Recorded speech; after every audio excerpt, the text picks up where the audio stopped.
Hello, my dear students. Very good morning to all of you. So, today is 6 February 2021, and today we will do worksheet number 163 of Directorate of Education. And the subject for the worksheet is English, and the topic for the worksheet is our Marigold's Unit 7, Chapter The Giving Tree, which is given on page number 121 to 125 in our textbook.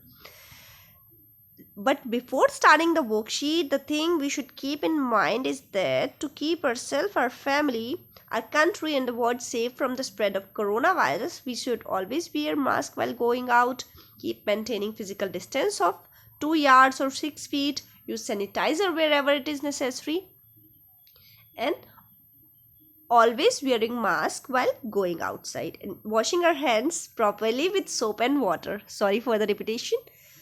तो बच्चों शुरू करते हैं हमारी worksheet English subject की. Dear children, in the play The Giving Tree, you have read the tree was happily given fruit, shades, etc. to its human friend. तो प्यारे बच्चों, हमारा जो प्ले था जिसका नाम था द गिविंग ट्री, उसमें हमने पढ़ा कि जो ट्री था उसने हैप्पीली मतलब खुशी खुशी दे दी. क्या क्या दिया उसने? फ्रूट्स दिया, शेड दी और बहुत सारी चीज़ें जो उसके पास थी वो उसने अपने ह्यूमन फ्रेंड को दे दी. यानी जो इसका फ्रेंड था, ट्री का जो फ्रेंड था वो एक ह्यूमन था, एक बॉय था, तो उसने उसे अपनी सारी चीज़, फ्रूट्स, छाया सब दे दिया. The tree was never seen complaining about sharing it's thing. और ट्री हमें कभी भी शिकायत करता हुआ भी नजर नहीं आया पूरे प्ले में कि मैंने सारी चीज़ें तुम्हें दे दी तो उसकी कोई कंप्लेन कर रहा हो. In fact the tree was always waiting for its friend to return. यहाँ तक कि वो हमेशा इंतजार करता रहता था कि उसका फ्रेंड कब वापस आएगा. उसे पता था कि वो उसका फ्रेंड आएगा, उसे कुछ ना कुछ देना पड़ेगा, बट स्टिल वो उसके लिए वेट करता रहता था. So children, did you notice the action words ending with ING? तो बच्चों यहाँ पर जो डार्क ब्लैक कलर से जो वर्ड्स दिए गए थे, लाइक गिविंग, कंप्लेनिंग, वेटिंग, यानी एक्शन वर्ड्स, ऐसे वर्ड्स जिनसे किसी काम के करने या होने का पता चले तो उन्हें हम बोलते हैं एक्शन वर्ड्स. तो एक्शन वर्ड्स के साथ यहाँ पर ING लगा हुआ है. एक्शन वर्ड ये क्यों है? क्योंकि गिविंग, गिव, देना, कोई काम है. शेयरिंग, शेयर करना, बांटना, कोई काम है. कंप्लेनिंग, शिकायत करना भी एक काम है. एंड वेटिंग, इंतजार करना भी एक काम है. तो ये सारे एक्शन वर्ड्स हैं, डूइंग वर्ड्स हैं और इन सब के पीछे ING लगा हुआ है. So I am sure you remember we changed the action words by adding ING in the earlier worksheet too. तो आपको याद होगा कि हमने हमारी पुरानी वर्कशीट में भी ING ऐड करके एक्शन वर्ड्स को चेंज किया है. Today let us revise and learn something more. तो आज हम उसको भी रिवाइज करेंगे और साथ में कुछ अलग भी करेंगे. So look carefully at the picture given below. तो नीचे जो पिक्चर दी गई है उसे ध्यान से देखो. Rewrite each word by adding ING at the end of the action word. और इन वर्ड्स को आपको दोबारा लिखना है, इनमें ING ऐड करना है और उसके बाद इन वर्ड्स को दोबारा लिखना है. तो एक हमारे लिए करके भी दिया गया है, one has done for you. तो फर्स्ट हमें यहाँ क्या दिया गया है? skip plus ING is equal to skipping. But there is a little change. यहाँ पर एक अलग चेंज जो हमें नजर आ रहा है वो ये है कि skip प्लस ING में जब इसे ऐड करके बनाया गया तो जो हमारा P था, जो यहाँ पर हमारा 1 टाइम लिखा है, वो अब यहाँ पर लिखते टाइम डबल हो गया है. तो यहाँ पर हमने P को डबल टाइम लिखा है. तो ये एक लिटिल चेंज हुआ है. अदरवाइज हमने वर्ड में ING ऐड करके उसे दोबारा सिंपल लिख दिया है. अब हमें यहाँ पर रनिंग यानी रन प्लस ING को ऐड करके लिखना है. तो यही चेंज आपको यहाँ भी रिपीट करना है. सिंगिंग को आपको ING ऐड करके लिखना है. रीड ING ऐड करके लिखना है और क्राई ING रीड करके लिखना है. लेकिन आपको ध्यान रहे कि हमें सारे वर्ड्स में लेटर रिपीट नहीं करना. हमें बस स्किप में और रन में हमें इसमें लास्ट वाला लेटर रिपीट करना था.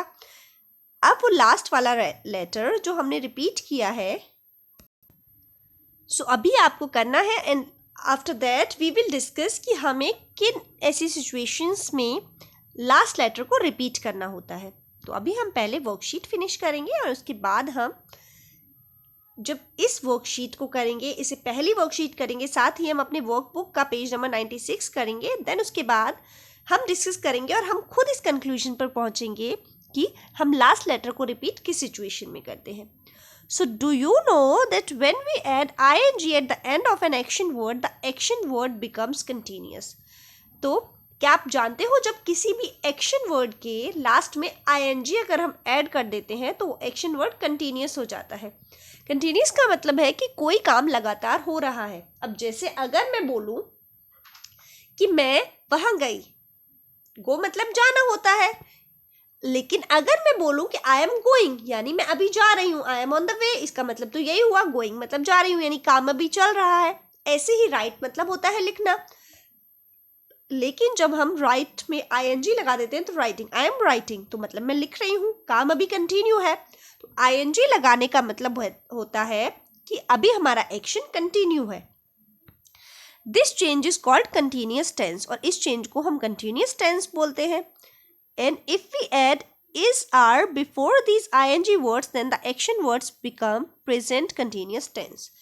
और जब हम इन action words से पहले is या are लगा देते हैं, अब is और are हम कैसे लगाएंगे, वो हम लगाएंगे हमारे noun के बेस पर।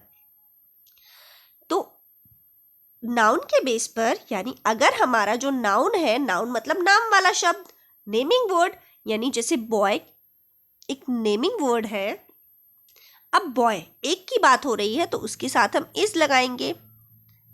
लेकिन अगर यहाँ पर बॉय की जगह बॉयज होता है यानी मोर देन वन होता, एक से ज़्यादा होता, तो हम क्या करते, हम इस बॉयज के साथ आर लगाते, यानी जब कोई चीज़ वन है, सिंगुलर है, तो हम इज लगाते हैं, लेकिन अगर वो मोर देन वन है, एक से ज़्यादा है, तो हम आर लगाएंगे। तो अब हमें यहाँ पर इन ब्लैंक्स को फिल करना है, लेकिन उससे पहले हम डिस्कस करेंगे the present continuous tense is used to talk about actions और event that are going on at the moment time of speaking. यानी प्रेजेंट का मतलब होता है अभी, प्रेजेंट मतलब अभी, कंटिन्यूअस का मतलब है जब कोई काम लगातार हो रहा है, तो प्रेजेंट कंटिन्यूअस का मतलब होता है कि जब बात की जा रही है, प्रेजेंट मतलब अभी जो वो है काम है प्रेजेंट में वो कंटिन्यू हो रहा है, जो एक्शन है वो प्रेजेंट में कंटिन्यू हो रहा है। Like right now you are reading this worksheet, जैसे बिल्कुल अभी आप ये वर्कशीट पढ़ रहे हो, या आप, मैं जब बोल रही हूँ तो आप ये वर्कशीट सुन रहे होगे। एंड एट प्रेजेंट मैं बोल रही हूँ, आई एम स्पीकिंग, तो एट प्रेजेंट ये काम हो रहा है। स्पीकिंग मैंने क्यों बोला, क्योंकि काम कंटिन्यू हो रहा है, तो मैंने स्पीक यानी बोलना, स्पीक का मतलब बोलना, तो स्पीक के आगे आईएनजी लगा है। अभी आप सुन रहे हो, लिसन मतलब सुनना, लेकिन अभी आप क्या कर रहे हो, लिसनिंग। तो जब किसी वर्ब के बाद एक्शन वर्ड के बाद आईएनजी लगा दिया जाता है, तो इसका मतलब है कि प्रेजेंट में वो काम कंटिन्यू चल रहा है। Look at the picture given above and make sentences using is and remember to add ING to the action word. अब यहाँ पर हमें एक्शन वर्ड के सामने आईएनजी लगा देना है और साथ में हमें इन वर्ब्स के साथ में, इन नाउन्स के साथ में इज लगाना है, क्योंकि हम यहाँ देख सकते हैं कि हमारे जो भी नेमिंग वर्ड है वो सारे सिंगुलर है, यानी गर्ल बॉय बेबी, यानी सब 1 1 1 है, तो हम सबके साथ इज लगाएंगे। और उसके बाद जो हमें यहाँ पर एक्शन वर्ड्स दिए हुए थे और लास्ट में हमने यहाँ पर जिन्हें कंबाइन करके भी लिखना है, तो वहाँ अब उन एक्शन वर्ड्स को हम एक एक करके उठाएंगे और यहाँ पर इस लगाने के बाद हम उन एक्शन वर्ड्स को पुट करेंगे। जैसे फर्स्ट हमारे लिए यहाँ पे दिया हुआ था कि skip plus ING is equal to skipping, तो हमने उस स्पीकिंग को वहाँ से उठाया और स्पीकिंग को हमने यहाँ पर प्लेस कर दिया। ऐसे ही द बॉय, अब बॉय के बाद हमें इज लगाना है क्योंकि हमारा सिंगुलर नाउन है। उसके बाद हम यहाँ से ये सेकेंड एक्शन वर्ड जिसके पीछे हमने आईएनजी लगाया है, जिसे हमने यहाँ लिखा होगा, हम उसे यहाँ पर फिट करेंगे। ऐसे ही थर्ड वाले को इज लगाने के बाद हम यहाँ फिट करेंगे, फोर्थ वाले को हम यहाँ फिट करेंगे, और जो फिफ्थ है हमारा क्राई प्लस आईएनजी, जो क्राइंग बनेगा, उसको हम यहाँ फिट करेंगे। लेकिन हमें इन एक्शन वर्ड्स को लिखने से पहले इज लगाना है। तो आई होप समझ में आ गया होगा आपको। Now remember, we use are when more than one person is doing the action. अब हम are कब लगाते हैं? जब हमारा जो नेमिंग वर्ड है वो एक से ज्यादा के बारे में बता रहे हैं, यानी प्लूरल नाउन है। तो यहाँ हमें कुछ पिक्चर्स दी गई हैं फ्रेम में, और हमें जो सेंटेंसेस दिए गए हैं यानी जो ब्लैंक्स दिए गए हैं उनमें भी हमें एक्शन वर्ड्स को कहाँ से उठाना है? एक्शन वर्ड्स को हमें यहाँ से उठाना है।